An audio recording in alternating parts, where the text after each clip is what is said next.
Live from downtown Detroit, home of WDIV and Click on Detroit, Local 4 News at 11 starts now. Wind gusts have calmed down a lot since earlier this evening, but what does that mean for how it's going to feel by Friday morning? Will he or won't he? A state lawmaker hand delivers a letter to President Trump calling on him to free Kwame Kilpatrick. State Representative Sherry Gay Danyogo delivered that letter to the president tonight at the White House. Letter is signed by many, urging the president to intervene. Mara McDonald live at the White House tonight. Mara, the Trump administration not really dismissing this out of hand. They're not, Devin, and I spoke with a state representative as soon as she was done at the White House tonight. She says this, that she spoke with Trump's team, she spoke to the president himself, she gave him the letter himself, he looked at it, read it, acknowledged what the situation was, and is aware of the clemency request for Kilpatrick. The president entertained leaders across the country for the National African American History Celebration. State Representative Sherry Gay Danyogo was among the crowd with a specific mission and letter in hand. None of us are arguing his innocence. If that was the case, we'll be asking for a pardon. That's not what we're asking for. We realize during his leadership, he did some things that were wrong.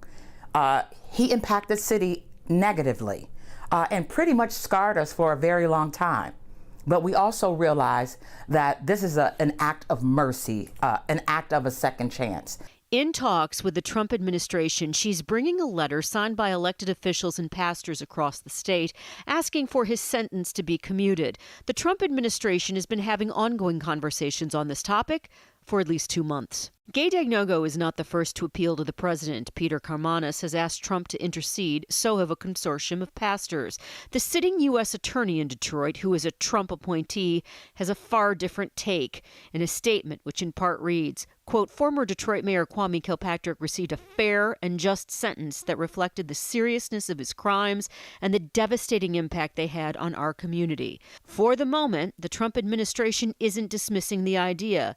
There are political calculations at stake in our state. Back here live, if you speak to political strategists, they will tell you that this isn't so crazy if you think about it from Trump's perspective.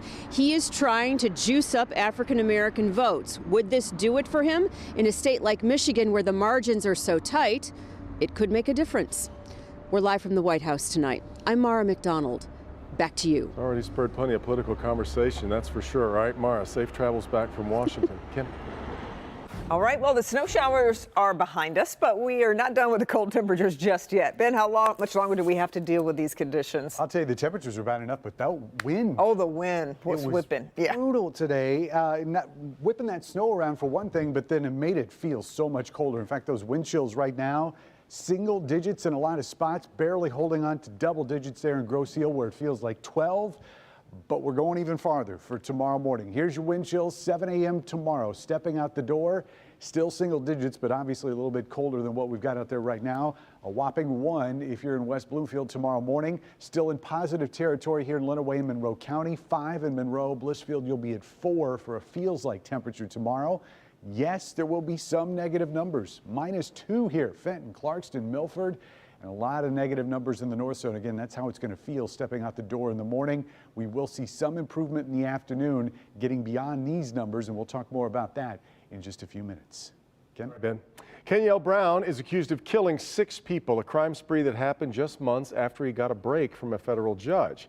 Facing time in prison back in October, U.S. District Judge Bernard Friedman let Brown be released from custody in a hearing that lasted all of about a minute.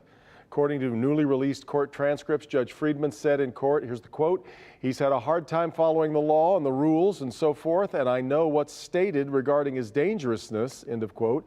That was moments before deciding against sending him back to prison.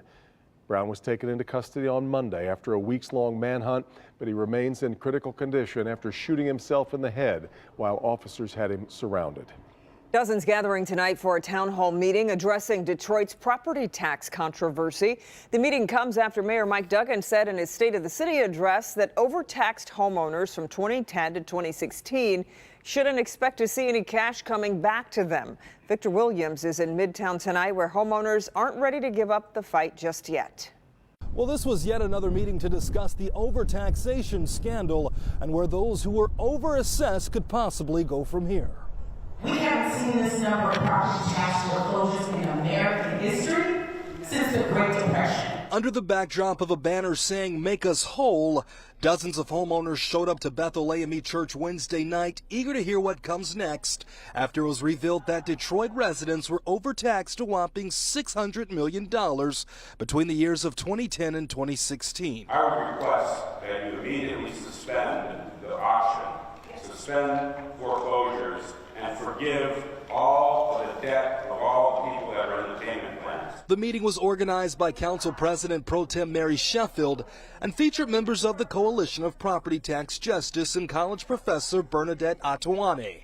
Collectively, all three have organized a list of demands that can help possibly alleviate this situation. The only way it stops is with compensation, y'all. Even though Mayor Mike Duggan recently said that the money overassessed from property taxes was already spent. I'm just going to tell you the truth, that people who got assessed in 2011 and 2012, that money has been spent. And they have no way of recovering it except to levy a huge property tax, which would just raise everybody's property tax rates and cause another round of foreclosures. However, those who conducted the meeting are insisting people are still being overtaxed. Still to this day, right now, people who have homes that are below $30,000 are still being overassessed. And we're told that this upcoming Tuesday at 8:30 p.m. there will be a city council meeting further discussing this scandal. Reporting tonight, Victor Williams, Local 4.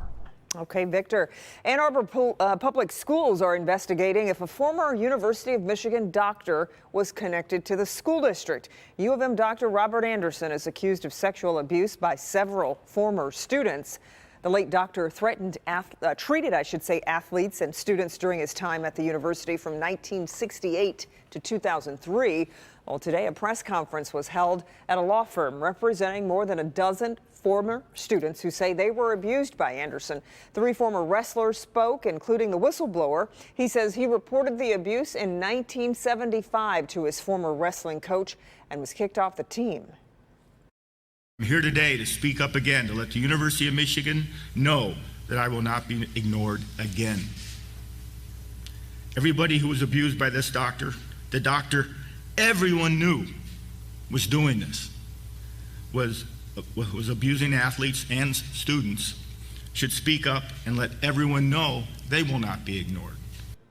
U of M's president has apologized to anyone impacted. A lawsuit has not yet been filed against the university. Flint schools are also investigating to see if he worked with students in that district as well. Detroit police are on the hunt for a very busy robber on the city's west side. Police say a man in his 20s has been using a dating app to meet other men. He always asks to meet in person. He then pulls out a gun and makes them drive to an ATM to take out cash. 4 victims were robbed in the area of Livernois and Finkel, and a 5th near Linwood and Claremont. That 5th victim, by the way, was also shot, but it's expected he's going to be okay. Well, this time tomorrow night, I-75 will be closed in both directions in Oakland County. Northbound lanes will be closed from 8 Mile to Square Lake and southbound from 696 to 8 Mile. That's a 16-mile stretch that won't reopen until 5 a.m. Monday. And starting Monday, the 8 Mile and 9 Mile Road entrance ramps to northbound I-75 will close and won't reopen until November. Former South Bend, Indiana Mayor Pete Buttigieg announces he is visiting Macomb County in what we would expect would be one of a number of visits coming from the Democratic presidential field ahead of the Michigan primary coming up on March 10th. Buttigieg is going to hold a town hall meeting at 8:30 p.m. on March 3rd. So that should be right about when Super Tuesday results are rolling in. The location, though, of the event in Macomb County has yet to be announced. A man who escaped prison in the 1970s is finally caught. Was living in a quiet cul-de-sac. How police say he managed to go undetected for more than 4 decades. He can't see to drive. And I can't even walk fast, let's only run. An elderly couple mistaken for armed bank robbers. How long they were in handcuffs before police finally realized they had the wrong people in custody. Also, it is the first case of coronavirus spread person to person within a U.S. community. New information now emerging about her symptoms in the days before she was diagnosed, plus what other states are doing to prepare if it should be declared a pandemic. That's next.